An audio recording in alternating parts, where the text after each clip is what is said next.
I don't know of any program in Uganda. Of course not. يصلون الليل بالنهار استعدادا. ¿Cuál sería su reacción? В 21 веке гражданка Райс вспомнила. 这两天原本居住在祁连县偏远牧区的牧民 बॉलीवुड 达 स्टार 木家 की कपड़ों की load shedding की बात कर रहे हैं. Todos juntos.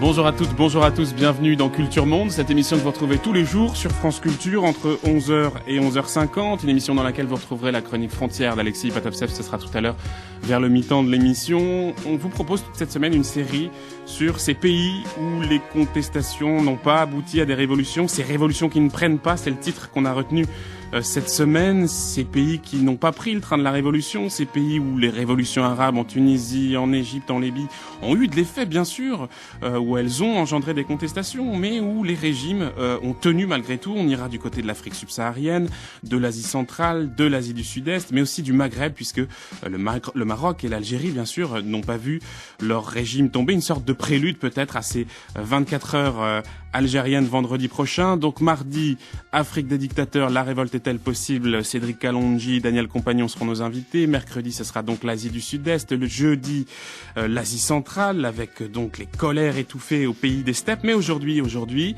Maroc, Algérie, pourquoi pas eux? Les slogans et les banderoles sont au rendez-vous, mais concentrés devant les murailles de Rabat. Les slogans comme les revendications sont multiples. Garantir le droit au travail pour la jeunesse diplômée. Il faut changer le gouvernement, on aime notre roi.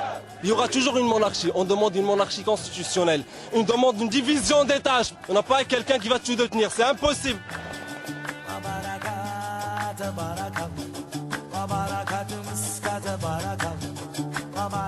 La colère de ces jeunes Algériens ne se calme pas, bien au contraire. Entre jeudi et vendredi, Alger avait connu une deuxième nuit de forte violence. Nous en avons assez de ce gouvernement. Nous souffrons depuis 10 ans. Les 10 prochaines années seront les mêmes. Rien ne va changer. Les émeutiers dénoncent la corruption, mais surtout une hausse soudaine du prix des produits de première nécessité. Face à cette flambée de violence, un conseil interministériel a été programmé samedi pour examiner les moyens de juguler cet envol des prix. Voilà, deux extraits de reportages qui avaient été diffusés sur France 24 au début de l'année 2011, en prélude à cette journée spéciale 24 heures en Algérie vendredi prochain. On a choisi de nous intéresser ce matin à certains pays où le vent des révolutions arabes n'avait pas fait tomber les régimes, alors que peut-être que les contextes pouvaient le laisser penser. On avait été étonnés de voir qu'en Algérie, les revendications à l'égard du pouvoir avaient été relativement discrètes. En tout cas, malgré des appels à manifester, jamais les contestations éparses ne s'étaient cristallisées en un mouvement fort, capable de renverser le pouvoir. Pourtant, comme en Tunisie ou en Égypte, le chômage, la corruption, la jeunesse marginalisée, le système politique verrouillé, tout était propice au fond peut-être à ce renversement. En tout cas, les critiques n'avaient pas manqué de poindre en Algérie. D'ailleurs, un autre pays voisin avait connu le même sort, le Maroc. Un grand mouvement de contestation avait bien émergé, ce fameux mouvement du 20 février. Alors le Maroc et l'Algérie, deux pays où les embryons de révolte n'avaient pas provoqué la chute des régimes en place. Alors comment l'expliquer? Quelles sont les raisons politiques, économiques, sociales, voire culturelles peut-être que l'on peut évoquer, mais c'est aussi peut-être l'occasion pour nous de voir où en sont justement les contestations aujourd'hui dans ces deux pays, parce que bien sûr une certaine forme de résistance se poursuit aujourd'hui. Pour en parler ce matin avec nous en plateau ici à Paris, Khadija Mosen-Finan, bonjour. Bonjour. Merci beaucoup d'être avec nous. Vous êtes maître de conférence à Paris 8, vous êtes chercheuse associée à l'IRIS, l'Institut des relations internationales et stratégiques, et ça tombe bien que vous soyez là parce que vous avez réalisé une étude comparée sur les modes de réponse des gouvernants des pays du Maghreb aux demandes citoyennes dans le contexte du printemps arabe, qui devrait paraître d'ailleurs, Khadija Mosen-Finan. Et puis on ira du côté du Maroc où on retrouvera Nadia Bernoussi, qui est une juriste marocaine qui avait participé à cette commission consultative composée notamment de juristes qui avaient participé à l'élaboration de la constitution, la nouvelle constitution marocaine. Et puis on ira également du côté de l'Algérie pour retrouver Nadia Aïdsaï, qui est une avocate, qui est la vice-présidente du Centre d'information et de documentation des droits de l'enfant et des femmes. On verra justement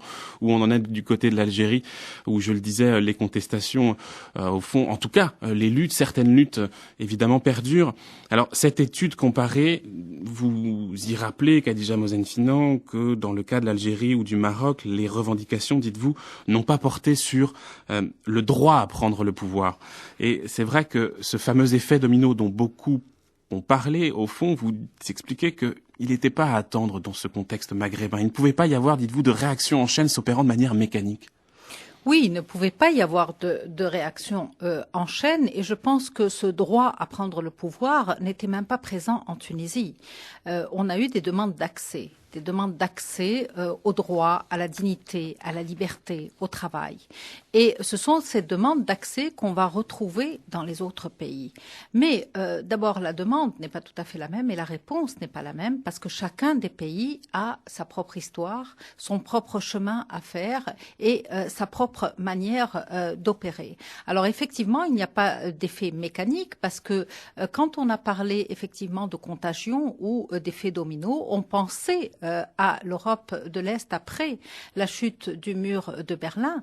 Or, la différence entre les deux est grande. Il y avait un État qui est centralisé. Ils étaient tous ces pays d'Europe centrale étaient liés à l'Union soviétique. Donc effectivement, la chute de l'Union soviétique provoque un effet mécanique. Ce n'est pas du tout le cas au Maghreb ni dans le monde arabe. Les différences sont grandes, même s'il y a un espace public qui est commun. Ça, c'est vrai. La langue par laquelle sont véhiculés les slogans est la même. Donc, ils se comprennent et ils comprennent.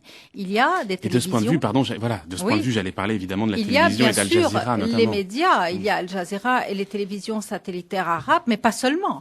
Il y a aussi les réseaux sociaux, il y a aussi les téléphones portables, et quand il y a effectivement quelqu'un qui s'immole par le feu, celui qui est devenu l'icône de la révolution tunisienne, Mohamed Bouazizi, bien sûr, ça a circulé, sa photo a circulé sur les téléphones portables de Tunisie, mais pas seulement, d'Algérie, du Maroc et d'ailleurs. Alors, on va évoquer justement ces deux cas, le Maroc et l'Algérie, mais d'abord un mot sur la Tunisie. Parce qu'il y a eu, dans la décennie 2000, de façon régulière, de façon cyclique, des révoltes, notamment concernant l'augmentation des matières premières. Il y a eu des grèves, des manifestations des chômeurs, des étudiants, des enseignants, des chauffeurs de taxi aussi. Et puis, il y a eu celle, peut-être une des plus importantes, celle du bassin minier de Gafsa. Vous le rappelez dans votre étude. Est-ce que vous pourriez peut-être en quelques mots nous rappeler l'histoire de cette révolte et essayer de nous faire comprendre au fond pourquoi, à ce moment-là, ce qui est quand même un grand mouvement social de contestation, n'aboutit pas à l'époque à une révolution? Qu'est-ce qui manquait à l'époque? Alors effectivement, c'est un mouvement social très important qui éclate dans le bassin minier de Gafsa, une région où on produit du phosphate.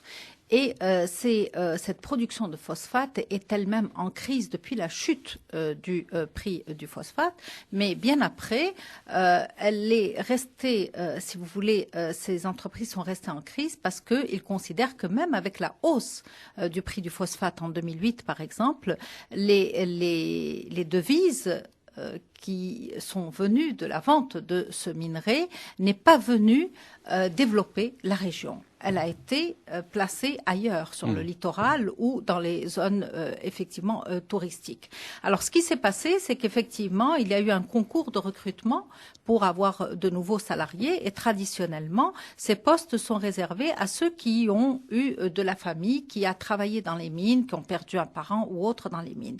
Or, ce n'est pas du tout ce qui a joué. Ce qui a joué, c'était que la centrale syndicale, ou en tout cas sa direction, proche de la direction de l'entreprise, a choisi certains et beaucoup ont été donc déboutés de ce concours. Donc à partir de là, c'est une inégalité devant le travail qui a provoqué ce mouvement de contestation très important, qui a révélé beaucoup de choses. D'abord qu'il y avait une différence de comportement entre les cadres intermédiaires et les hauts cadres de la centrale syndicale. Cela avait une proximité avec le pouvoir. Il a montré comment le pouvoir se comportait, c'est-à-dire dire que bien après, la crise a duré 6 mois avec des emprisonnements et le président Ben Ali, en juillet 2008, a convoqué certains d'entre eux et il a déplacé le gouverneur. Donc ça montre bien qu'on ne règle pas une situation ou un problème, on déplace le problème. Et tous les autres sont restés à leur place. Alors effectivement, pourquoi elle ne s'est pas transformée en crise politique, comme ça a été le cas en 2011? Parce qu'il n'y a pas eu de relais et de relève. La différence avec 2011, où ça éclate aussi au centre du pays, dans une région très défavorisée et historiquement frondeuse, c'est que là, effectivement, les cellules de la centrale syndicale ont joué un rôle important, les associations ont joué un rôle important, les réseaux sociaux ont joué un rôle important et par exemple la centrale syndicale a décidé qu'il y aurait un jour de grève début janvier dans chacune des grandes villes. Et donc le 14 janvier, le fameux jour où Ben Ali est parti, c'était au tour de Tunis d'organiser une grève générale. Donc, si vous voulez, on a eu d'autres relais qui ont joué. Et puis, je pense que ces discours de Ben Ali sont venus excéder la population, que en l'espace de 3 ans, il y a eu aussi, les choses se sont envenimées du côté des avocats, du côté des magistrats, du côté de plusieurs corps de métiers qui se sont organisés et qui étaient prêts à rompre avec le pouvoir et à le dénoncer.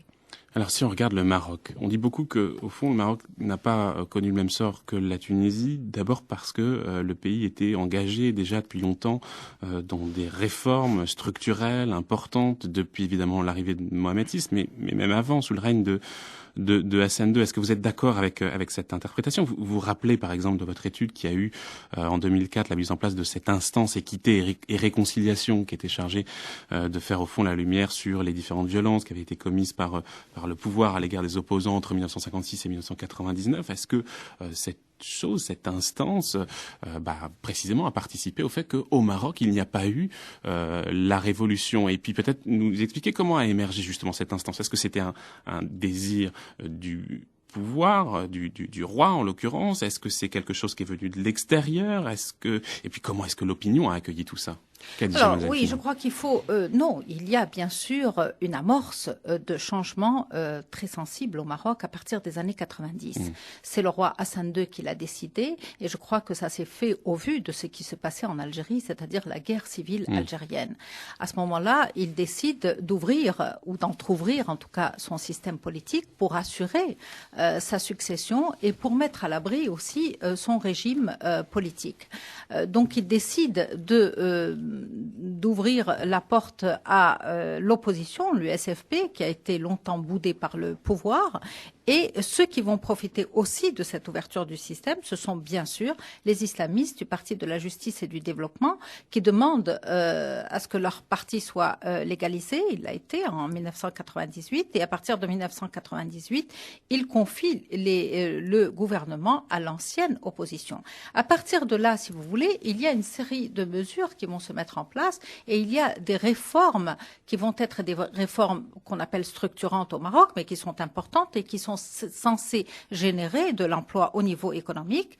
Mais au niveau politique, il y a aussi des réformes importantes. Donnez-nous des exemples. Alors, elles sont symboliques et elles sont aussi importantes et elles ont été amorcées sous Hassan II et poursuivies sous son fils. Par exemple, vous donnez l'exemple de l'instance équité et réconciliation. Bien sûr que c'est important. C'est important parce que... C'est le roi qui l'a décidé, ça? C'est le roi Hassan II d'abord, Mohamed VI ensuite, qui met ça en pratique. Mais de quoi s'agit-il? Alors, il y a des changements, effectivement, mais ce que veut le Maroc, c'est donner l'impression que ces changements correspondent à une transition politique telle qu'elle s'est opérée dans les pays d'Europe du Sud dans les années 70 et dans les pays d'Amérique latine. Alors, c'est à ce niveau-là que le bas blesse. Est-ce qu'il s'agit d'un changement? Oui. Est-ce qu'il s'agit d'une transition? Peut-être pas. Alors, je vais donner 2 exemples. Comment est-ce que c'est perçu du côté de l'opinion, pardon? L'opinion, je crois qu'elle le perçoit bien, parce qu'il s'agit d'un moment où on parle de ce qu'on a beaucoup tué pendant de longues années. Donc, il s'agit effectivement d'exorciser ce mal et d'en parler, ça a été effectivement retransmis par la télévision, en tout cas certaines séances ont été retransmises à la télévision et je crois que ça a fait beaucoup de bien d'en parler. Simplement, on constate que ça va de 56 à 1999 et pas au-delà. On constate aussi qu'il y a des victimes, mais qu'il n'y a pas de bourreaux. On constate aussi qu'il n'est pas question de vérité ni de justice. Donc à ce moment-là, on ne peut pas parler de justice transitionnelle, on ne peut pas parler de politique de pardon, et l'instance équité réconciliation devient totalement imparfaite. C'est ce qui a manqué. Est-ce que ce mouvement, par exemple, du 20 février n'aurait pas existé si, en effet, on avait trouvé des bourreaux, par exemple, à ces... C'est difficile de le dire. C'est très difficile à dire aujourd'hui, mais je pense que ce mouvement du 20 février... Pourquoi est-ce qu'il émerge au fond si la transition a déjà commencé, si on a déjà commencé ce travail? Il émerge parce qu'il a des choses à demander. Il a beaucoup de choses à demander. Il émerge d'abord, au début, ce n'était pas du tout un mouvement de jeunes. C'était des adultes qui se sont retrouvés, et c'est très symbolique, devant l'ambassade de Tunisie pour rendre hommage à l'ambassade. Ce sont des jeunes qui ont relayé l'information et qui se sont donné rendez-vous pour une journée de la dignité le 20 février. À partir de là, ils ont demandé effectivement un autre mode de gouvernance et la fin de la corruption. Et puis petit à petit, les revendications se sont orientées vers d'autres demandes. Il y a eu une mise à l'index de certains proches du roi, en donnant leur nom. Et puis petit à petit, les gens sont sortis de l'anonymat. Et ça, c'est très intéressant. Et on a eu des chefs d'entreprise qui ont parlé en leur nom. On a eu des écrivains. On a eu des gens assez connus qui ont rejoint ce mouvement du 20 février qui demandait finalement un autre mode de gouvernance et une monarchie constitutionnelle. Khadija Mozenfina, on va rester sur le Maroc. On se souvient, sur proposition de Mohamed VI, face à la contestation sociale, le peuple avait été soumis à un référendum. Il avait choisi de voter largement en faveur d'une réforme constitutionnelle. Il y avait déjà eu une réforme en 96. À l'époque, c'est le cabinet du roi qui l'avait préparée. Cette fois, c'est une commission consultative qui a été mise en place. On avait interrogé en novembre dernier l'une des personnes qui avait participé. C'était Nadia Bernoussi. On va la réécouter dans quelques instants.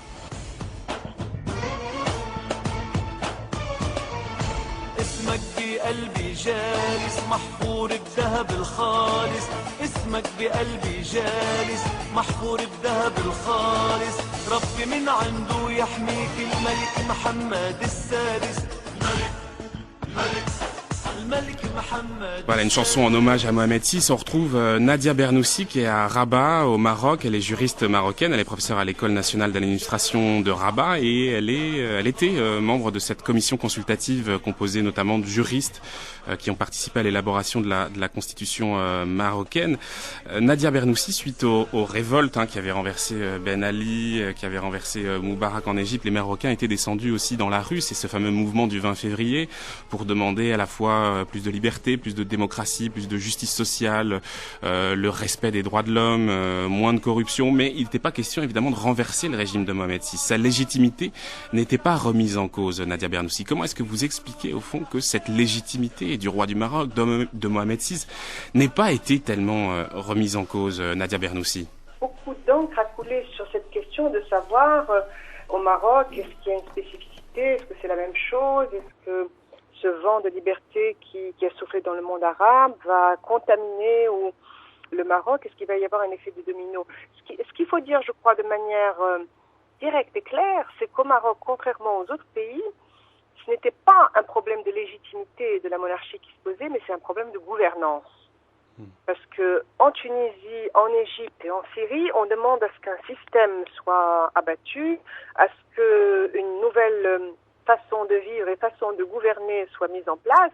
Et comme le chef de l'État, la plupart du temps dans ses potentats, représentait et le pouvoir, et le parti politique, et le système de gouvernance, donc les jeunes qui étaient dans la rue et le mouvement populaire demandaient la fin d'un système en entier qui englobait le chef de l'État. Alors qu'au Maroc, il y a eu une nette distinction entre Ce que demandaient les jeunes du 20 février, ce que demandaient les autres partis politiques, qu'ils soient associés à la chose publique ou non, c'est la légitimité de la monarchie n'était pas remise en cause, mais par contre, ils mettaient un focus sur le problème de gouvernance, sur la corruption, sur l'égalité, sur la question de l'impunité. En fait, comme disait un auteur, il voulait retrouver ce qu'on appelle le chemin de la dignité. À côté de la constitution politique, il y a toujours une constitution sociale, voyez-vous. C'est-à-dire qu'il y a des fondements, des racines, des cultures, des réflexes, des traditions qui travaillent en douceur et qui travaillent, je veux dire, de manière profonde les pouvoirs constituants et qui travaillent aussi les revendications. Quand on pense que la monarchie marocaine, et surtout la monarchie alaouite, est l'une des plus anciennes peut-être du monde, et que le Maroc a une culture qui est fondée sur la monarchie parce qu'elle a depuis des lustres et depuis des siècles, elle a représenté à la fois l'unité de la nation. Si vous voulez, il y avait trois choses sur lesquelles les Marocains s'identifient depuis longtemps. C'est la monarchie, l'islam et l'indépendance de la nation. Et quand il y a eu la succession de régime, quand Hassan II est mort et que le roi Mohamed VI est devenu roi, il avait, comme son père et comme ses prédécesseurs, une légitimité qui est fondée sur la religion, sur le fait qu'il soit représentant suprême de la nation, sur le fait qu'il soit aussi descendant du prophète. Mais le roi Mohamed VI, dès qu'il a pris le pouvoir, il s'est drapé avec d'une autre légitimité qu'on pourrait appeler une légitimité démocratique. Et là, il a fait un petit peu de concurrence, si on peut dire, au niveau des partis politiques dits progressistes et démocratiques, puisqu'il a été quand même un chef d'État, et c'est une première dans le monde arabo-musulman, qui a mis en place ce qu'on appelle une justice transitionnelle. Il a été aussi un chef de l'État auquel l'histoire pourra reconnaître l'amendement de manière égalitaire et de manière à lutter contre les discriminations les plus graves du nouveau code de la famille. Il est aussi perçu comme le roi qui met en place ce qu'on appelle l'initiative nationale sur le développement humain. Il est perçu comme ce qu'on appelle en politique un leader transitionnel. Mais là où il faut rendre peut-être hommage à l'histoire, où il faut plutôt être franc, être de bonne foi, c'est que Hassan II a été perçu comme celui qui a construit l'État marocain avec une forme moderne. Nadia Bernoussi, on a rappelé que Mohamed VI avait proposé au peuple cette réforme, ce référendum qui a été largement approuvé, 98% des votants, il y a eu quasiment les 3/4 de la population qui ont participé. Vous étiez, vous, l'une des membres de la commission consultative qui a participé à l'élaboration de cette constitution marocaine. D'abord, qui a préparé cette réforme? Qui sont au fond les maîtres bâtisseurs de cette réforme constitutionnelle? Et comment ça s'est déroulé concrètement? Alors écoutez, c'est une procédure inédite et assez originale. D'abord, ce qu'il faut distinguer, c'est que nous n'étions pas dans une période révolutionnaire, mais dans une période d'évolution. Donc ceux qui voulaient une assemblée constituante, à mon avis, ils ont le droit de le réclamer, mais ils s'inscrivent dans un registre qui est juridiquement erroné. Juridiquement, à partir du moment où nous étions dans une simple révision constitutionnelle, bien le pouvoir constituant est inscrit dans la Constitution, c'est soit le roi plus le peuple, soit le Parlement plus le peuple. Donc le roi aurait tout aussi bien pu écrire la Constitution comme son père avait l'habitude de le faire avec quelques juristes étrangers et proposer la ratification populaire. Juridiquement, ça se tenait. Seulement le chef de l'État a préféré, compte tenu du contexte régional et compte tenu du mouvement de la rue, il a préféré doper cette procédure juridique d'une plus grande et d'une plus forte légitimité en associant une commission formée d'experts, formée de femmes et d'hommes, qui a écrit, qui a conçu cette constitution, mais nous n'étions qu'une commission consultative préparatoire. Après, il va y avoir les arbitrages finaux et le texte va passer sous les fourches caudines de plusieurs partis politiques. Si vous voulez, on reviendra... Venons-en tout de suite, Nadia Bernoussi. Est-ce que l'ensemble des propositions qui avaient été faites par la fameuse commission, la dite commission, est-ce que l'ensemble de ces propositions ont été reprises? Ou est-ce qu'il y a des choses qui ont été mises de côté? Alors, ce n'est un secret pour personne, puisque ça avait fait...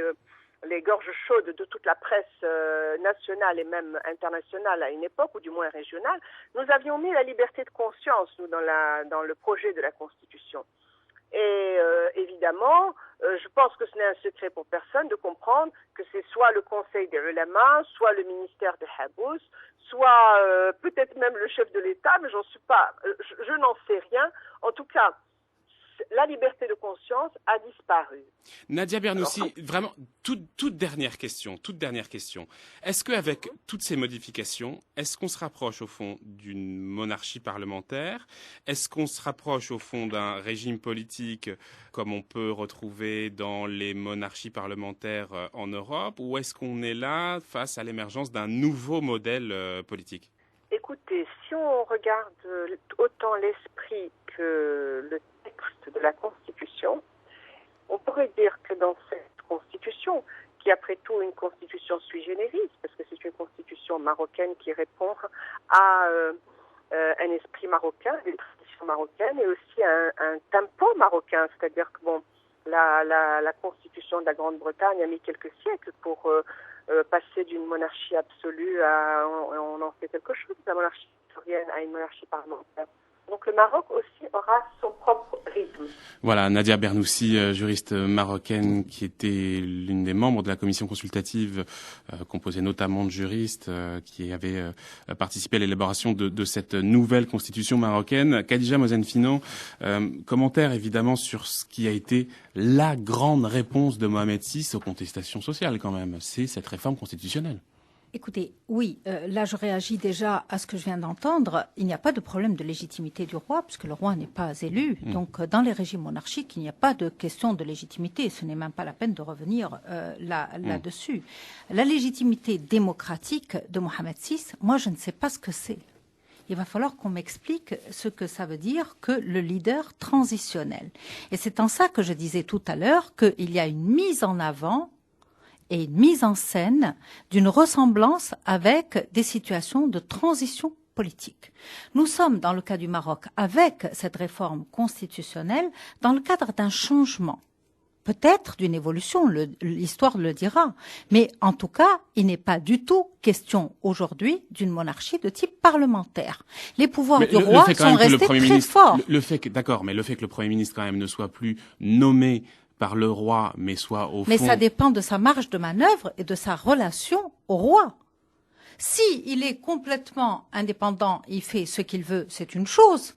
Si il est tenu par un système, par un roi qui arbitre, par un roi qui prend les grandes décisions et qui est au centre du dispositif politique, alors nous ne sommes pas dans un chemin vers la monarchie de type parlementaire. C'est une fausse évolution pour vous. Au fond, les pouvoirs du roi n'ont pas diminué. Ils n'ont pas diminué. Je dis que c'est une évolution dans le meilleur des cas.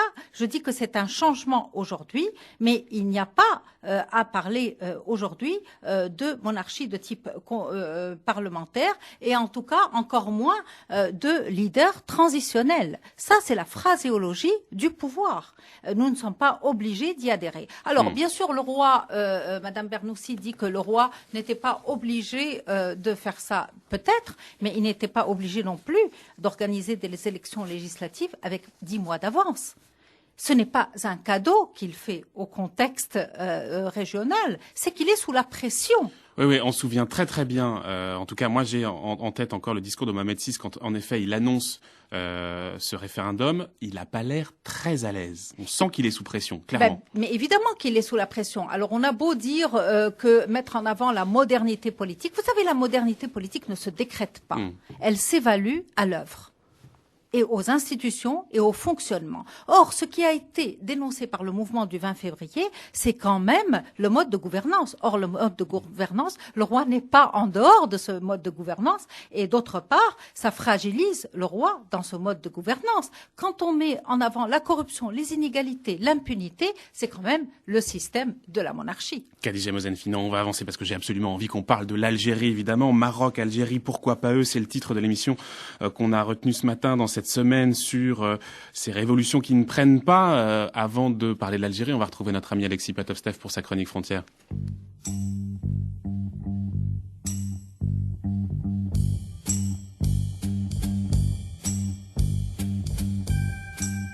Et Alexis, aujourd'hui, qui nous parle d'une frontière bien particulière, écoutez, celle du caviar.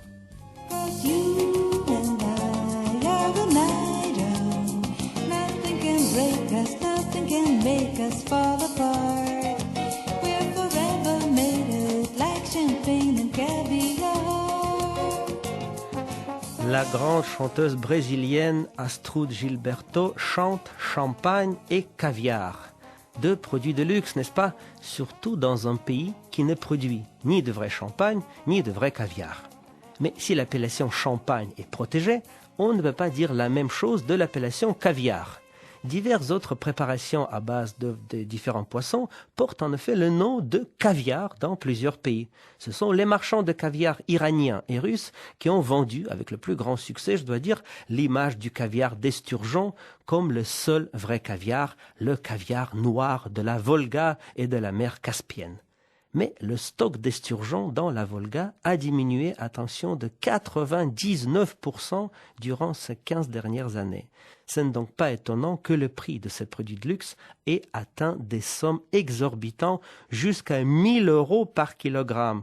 Évidemment, dans les restaurants, on peut demander près de 2 000 € pour 100 grammes, comme cela a été récemment le cas à Londres. Quel contraste avec le 19e siècle! Un célèbre journaliste russe, Gilarovski, écrivait alors que les bateliers de la Volga refusaient de se nourrir de caviar, un mets trop banal à leur goût, en préférant, entre guillemets, le vrai poisson. La pollution, les barrages, la surpêche illégale, tout cela a tué le poisson dans la Volga. On produisait 550 tonnes de vrai caviar vers la fin des années 1970. Aujourd'hui, on arrive à n'en produire que la moitié.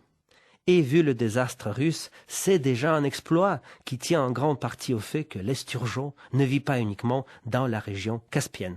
Whoa, look at that. That's beautiful. Yeah, it's very tall, like 5 months old. Yeah, it's gonna wiggle a little. Yeah. Yeah. And that's such a wonderfully prehistoric face too. Yeah, it is. It's totally prehistoric. Ce journaliste du Guardian est surpris par ce qu'il appelle le visage préhistorique du poisson. L'esturgeon n'a en effet pas subi d'évolution et a donc exactement le même corps depuis 250 millions d'années. La personne qui lui raconte cette histoire est un éleveur d'esturgeons bio.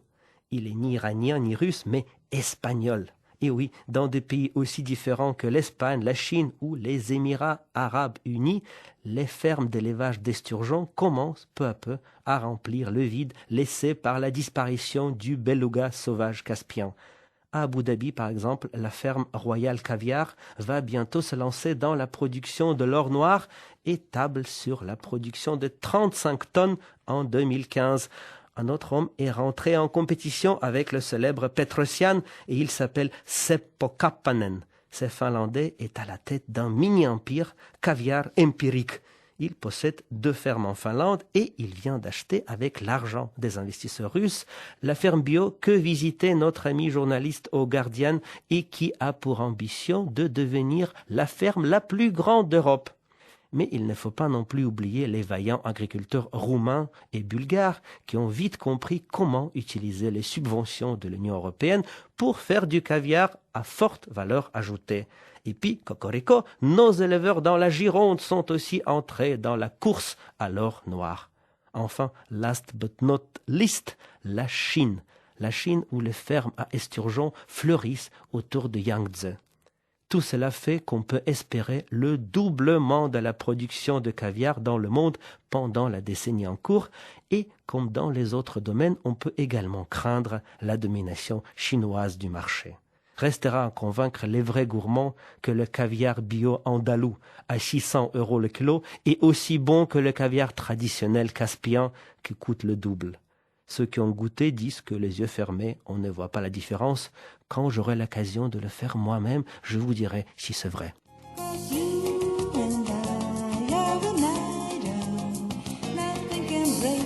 Frontières, la chronique d'Alexis Patostev que vous pouvez retrouver sur le site internet de France Culture, www.franceculture.fr. On poursuit notre semaine sur ces révolutions qui ne prennent pas aujourd'hui, Maroc, Algérie, avec Khadija Mozenfinan, qui est maître de conférence à Paris 8, qui est chercheuse associée à l'IRIS et qui a réalisé une étude comparée sur les modes de réponse des gouvernants des pays du Maghreb aux demandes citoyennes dans le contexte du printemps arabe. On a beaucoup parlé du Maroc. On va passer peut-être maintenant à l'Algérie, Khadija Mozenfinan, parce que il faut rappeler que lorsqu'éclatent en Tunisie les contestations, lorsqu'on renverse le régime, ça fait déjà plusieurs jours, pas dire même plusieurs semaines, qu'il y a des émeutes qui agitent l'Algérie, des émeutes urbaines qui sont multipliées notamment autour de la question de l'augmentation des prix de certaines denrées alimentaires. Et pourtant, vous vous rappelez, dans votre étude, je vous cite, « En réalité, le printemps arabe est arrivé alors que les Algériens étaient encore dans le traumatisme des années de guerre civile, 1992-1998. Lorsque Ben Ali, Moubarak et Kadhafi tombent, les dirigeants politiques algériens sont très embarrassés, mais continuent d'afficher une assurance de façade pour le pouvoir algérien. La seule révolution qui puisse véritablement compter s'est faite en 1954 par les acteurs du régime actuel. » C'est vrai que peut-être la grande spécificité de l'Algérie, qui a joué vraiment à plein dans ce moment-là, c'est que la guerre civile est encore dans tous les esprits. Oui, c'est vrai que la proximité, si vous voulez, à la proximité de mémoire à la guerre civile est encore là. Et les Algériens n'ont absolument pas envie de violence. Ça, c'est une chose qui est sûre. Et je crois que c'est un des deux facteurs qui expliquent que l'Algérie n'ait pas transformé ces émeutes quasi quotidiennes en une crise politique. L'autre raison, c'est bien sûr la corruption. Mais je crois qu'il y a... Vous parliez effectivement de la révolution de 1954 qui a donné lieu à l'indépendance de la Tunisie, au terme de l'Algérie, pardon, au terme d'une guerre terrible. Mais je crois que ce qu'il faut dire aussi, c'est que quand on interroge les Algériens, ils parlent aussi d'un autre moment de rupture qui, lui, a été réel. C'est 89. C'est après les émeutes de 88. Effectivement, il y a une véritable rupture et une amorce de démocratisation du système. Et je pense que lorsque, en 89, le pouvoir, pour pouvoir se maintenir d'une certaine manière, ouvre le système, là on est un peu dans le même cas de figure que le Maroc, ça aurait pu constituer un moment de transition pour l'ensemble de la région. C'est-à-dire que ça aurait pu être l'amorce de transition politique réelle. Pourquoi ça n'a pas été le cas ? Ça n'a pas été le cas parce que les hauts gradés de l'armée, c'est-à-dire ce qu'on appelle les décideurs, même s'ils ne sont pas les seuls à décider, ont interrompu le processus électoral qui donnait une large victoire aux islamistes du FIS en 1990 et en 1991. Khadija Mozen-Sinan, rappelez-nous peut-être quelles furent les réponses du pouvoir algérien au moment où naissent ces révoltes en Tunisie, en Égypte et puis plus tard en Libye. Comment est-ce que le pouvoir algérien répond aux contestations sociales qui par ailleurs existent, même si en effet ça se cristallise pas, même si en effet il n'y a pas un grand mouvement qui emporte tout parce que notamment cette guerre civile est dans tous les esprits. Pourtant, il y a quand même eu des contestations nombreuses, régulières, cycliques, notamment sur la question des denrées alimentaires. Comment est-ce que le pouvoir va répondre justement à ces contestations ? Alors, il va répondre de deux manières. Il va répondre d'abord en redistribuant la rente, mais de manière très spectaculaire. C'est-à-dire qu'à partir de mars 2011, les fonctionnaires ont vu leur salaire tripler. C'est quand même très important. C'est pas une petite augmentation de 10 ou 15%. D'autre part, si vous voulez, il annonce des réformes. Il annonce des réformes et des réformes qui vont un peu dans tous les sens. C'est-à-dire qu'il annonce des réformes au niveau de l'audiovisuel. Il annonce plus de femmes au sein de l'Assemblée nationale. Il annonce aussi une réforme de la Constitution, lui aussi, qui ne s'est pas faite, mais qui pourrait se faire. Et à mon avis, elle doit se faire parce qu'il avait lui aussi ajouté des amendements à cette Constitution qu'il doit aussi réviser. Donc il annonce une série de choses, mais surtout, il agit par la redistribution de la rente et la cooptation, c'est-à-dire que ce sont deux systèmes qui existent déjà dans le mode de gouvernance algérien. Oui, parce que évidemment, ce qui va permettre tout cela, c'est cet atout qui est considérable pour l'Algérie, c'est le pétrole. Avec l'augmentation du prix du pétrole, on va pouvoir répondre justement à ces demandes en, comme vous le disiez, triplant par exemple les salaires des fonctionnaires, ce qui est absolument considérable. Et là, on se dit que l'atout pétrolier a joué à plein, encore une fois. Vous savez, il peut se permettre ce que le Maroc n'a pas pu se permettre, parce que effectivement, le roi du Maroc, il a commencé par donner des emplois aux diplômés chômeurs. Il en a même donné beaucoup, près de 4000. Mais il s'est vite arrêté, parce que effectivement, le Maroc n'est pas un pays rentier. L'Algérie est un pays rentier, et ça arrive à un moment où les caisses sont pleines. Donc effectivement, il y a un mode de redistribution tous azimuts. Simplement. Est-ce que vous pensez que sans le pétrole, l'Algérie tombait dans la révolution? Encore une fois, c'est très difficile à dire parce que c'est pas le seul élément. C'est pas le seul élément, et je crois qu'il faut Moi, je suis très prudente pour dire c'était le seul facteur et autrement on aurait eu le même type de scénario. Je crois qu'il y a beaucoup de choses qui entrent en ligne de compte et il n'y a pas de similitude parfaite entre les situations. Toujours est-il que l'argent a beaucoup servi au président Bouteflika, ça c'est une évidence. Parce que regardez les classes moyennes, sans être dans la cooptation directe, en augmentant les salaires considérablement, elles entrent dans le mode de captation de la rente. Donc effectivement, il arrose et il arrose tout le monde. Il n'arrose pas qu'une petite élite. Il a les moyens d'arroser et il le fait. Simplement, quand vous faites ça, vous créez aussi de nouvelles inégalités. Parce que vous augmentez les salaires et ceux qui n'ont pas de salaire. Et ceux que vous n'augmentez pas. C'est peut-être par là que va venir le soulèvement. Donc vous ne réglez rien en réalité. Mais on va voir s'il y a des choses qui ont été réglées justement. On va aller du côté de l'Algérie. On va retrouver dans un instant Nadia Aïdzaï. Aujourd'hui, qui a donné l'ordre de réprimer des Algériens?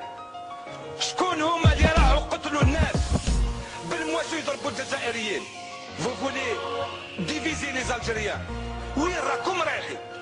والبلاد هذه ما تخدمش والشعب هذا ما يخدمش. من الكلاب هذوك من الفجار هذوك شعبك من الوعود هذوك من الهضرات هذوك شعبك من الغدرات. Allez, direction l'Algérie avec Lotfi Double Canon, un rappeur algérien. On retrouve tout de suite Nadia Aïdzaï. Bonjour. Oui, bonjour. Bonjour, merci beaucoup d'être avec nous. Vous êtes avocate, vous êtes vice-présidente du Centre d'information et de documentation des droits de l'enfant et des femmes. D'abord, la première question que j'ai envie de vous poser, Nadia Aïdzaï, c'est comment est-ce que vous avez vécu, vous, depuis l'Algérie, les chutes de Ben Ali, de Moubarak, de Kadhafi, et surtout, peut-être, qu'est-ce que ça a engendré dans les dynamiques de contestation qui existaient en Algérie? Alors, comment on a vécu, enfin, comment je l'ai vécu personnellement, et je pense que ça a été un peu le cas pour tous les Algériens et Algériennes, hein, c'est d'abord d'avoir été à l'écoute et ensuite dans l'attente de voir comment ces révoltes aboutiraient, et ensuite dans la surprise du départ donc des dirigeants donc de ces pays-là, c'est-à-dire la Tunisie d'abord, l'Égypte après, alors que l'on croyait qu'ils ne partiraient pas, mais ça a été la surprise, l'étonnement, mais aussi content donc de voir ces pays se débarrasser de dictateurs. Mais surtout, ce qui nous a fait plaisir, c'est que on a découvert une population arabe qui n'avait plus peur, et on a découvert une population arabe qui s'est réapproprié la rue et l'espace public qui leur a été interdit pendant des années. Nadia Aïdzaï, c'est vrai qu'il y a une chose qui est très importante que nous disait à l'instant Khadija Mozenfino, c'est que le pétrole a permis au pouvoir algérien d'augmenter les salaires, ce qui a calmé d'une certaine façon au fond les contestations en Algérie.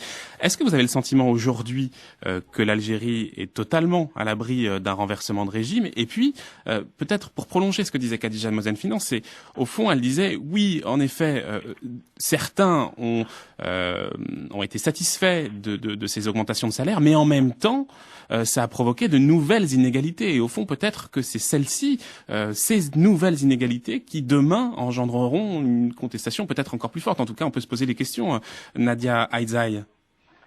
Alors écoutez, je crois que je ne mettrai pas sur le même pied d'égalité ce qui est arrivé en Égypte, en Tunisie et en Libye avec l'Algérie.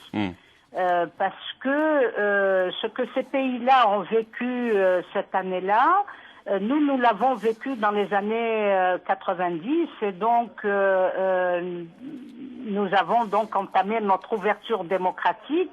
Bon, c'est dommage qu'ensuite la violence s'est imposée au peuple, à la population, et donc il fallait répondre et sauvegarder la République et sauvegarder l'Algérie et construire cette démocratie. Maintenant, ce qui est arrivé dans ces pays-là a permis à la rue algérienne aussi d'essayer de revenir sur le terrain de la contestation politique dès janvier. Et en fait, tout ce qui a été contestation politique a été réprimé. Mais tout ce qui a été contestation socio-économique, oui, l'État a répondu donc plus ou moins favorablement, mais je peux vous dire que nos salaires n'ont pas triplé. Nos salaires ont été augmentés, oui, puisque j'enseigne aussi à la fac de droit. Nos salaires ont été augmentés, mais pas du tout triplés. Et oui, on peut dire qu'on a essayé de redistribuer la rente, mais ce n'est pas encore assez. Parce qu'il y a encore toute une frange de la population qui a du mal encore à vivre avec le SMIC qui n'est pas suffisant et est-ce que ça veut dire que encore augmenter. Est-ce que Nadia Aïdza, et puis je donne la parole à Khadija Mozenfinan, mais est-ce qu'il y a encore aujourd'hui dans les rues d'Algérie des mouvements de contestation qui sont relativement forts, ou est-ce qu'au fond c'est le calme plat à peu près partout? Non, c'est le calme plat. Alors juste certaines catégories socio-professionnelles encore qui n'ont pas vu leurs revendications donc réglées. Vous avez des exemples? Pardon? Est-ce que vous avez des exemples justement? Oh, vous avez les contractuels par exemple des mairies ou les contractuels de l'éducation nationale. Certaines revendications d'associations de demandeurs de logement, voilà un peu mais en tout cas ça diminue parce qu'aujourd'hui nous sommes en préparation des élections législatives, donc le pays est dans une autre préparation donc de ces échéances, pardon. Et puis voilà, donc peut-être que ça reprendra après, mais là, je pense que la société est un peu mobilisée pour que les gens aillent voter, pour la préparation des listes, et particulièrement les femmes, puisque vous avez parlé du quota, de la loi sur le quota, et particulièrement les femmes qui ont envie d'être plus présentes dans cette nouvelle législature. Mais ce n'est pas évident, encore une fois, parce que même la loi sur le quota qui a été votée a été phagocytée et carrément changée au niveau du Parlement, puisque au début, on parlait du tiers donc de femmes élues à l'Assemblée. Aujourd'hui, on parle uniquement de ce tiers ou d'un peu plus sur les listes des partis. Et elles peuvent être donc positionnées en fin de liste et ne pas être élues. D'accord. Il y a eu des évolutions, mais les applications, voilà, sont à attendre et on va voir comment tout ça se passe. Khadija Mozenfinan, une réaction. Oui. C'est-à-dire que, par exemple, moi je réagirais sur l'ouverture démocratique de 89. Ça a été une parenthèse, une très belle parenthèse, sauf qu'elle est refermée aujourd'hui. Elle est refermée. Et effectivement, tout est à rebâtir. Alors, la contestation politique a été réprimée, ce qui fait une différence majeure avec les pays où, effectivement, la révolution a abouti. Ou même si c'est pas une révolution, où la rupture a été plus loin. Alors, moi, je pense là, en l'occurrence, en Algérie, les mouvements socio-économiques n'ont pas été réprimés. Non, ils n'ont pas été réprimés et au contraire, on a donné, on a redistribué de l'argent. Est-ce que c'est la réponse? Est-ce que il ne faut pas répondre plutôt par des programmes économiques, sociaux, par des programmes de développement? Est-ce que la redistribution de la rente, c'est le bon moyen de gouverner un pays? Je ne sais pas. Alors, les élections législatives, moi, j'ai le sentiment que ces élections ne vont rien changer et que ça fait bien longtemps que la société ne se mobilise mobilise plus pour des élections et qu'elle n'a plus confiance dans les partis politiques et dans ce genre de structures intermédiaires. Merci beaucoup Khadija Mosen-Finan et merci infiniment à vous Nadia Aïdzaï en direct depuis l'Algérie. Je rappelle que vous êtes avocate, vice-présidente du Centre d'information et de documentation des... Est-ce que je peux rajouter juste un petit mot? Alors vraiment quelques secondes. Alors, quelques secondes, c'est vous dire que malgré l'expérience qui s'est faite en Tunisie, Maroc et Tunisie et Libye, je pense qu'en Algérie, on n'a plus envie de revivre l'époque de la violence et les gens ont peur de revivre cela et c'est pour ça qu'on est prudent en tout cas lorsqu'il s'agit de contestation politique. Nous voulons construire le pays et je pense que pour que ces réformes aboutissent, il faut que les citoyens s'impliquent et qu'ils arrêtent de dire nous ne faisons plus confiance, nous attendons et nous savons ce que l'Assemblée prochaine va donner. Plus d'implication donc. Une opportunité de changer les choses, il faut aller voter. Plus d'implication donc, il faut aller voter. Merci.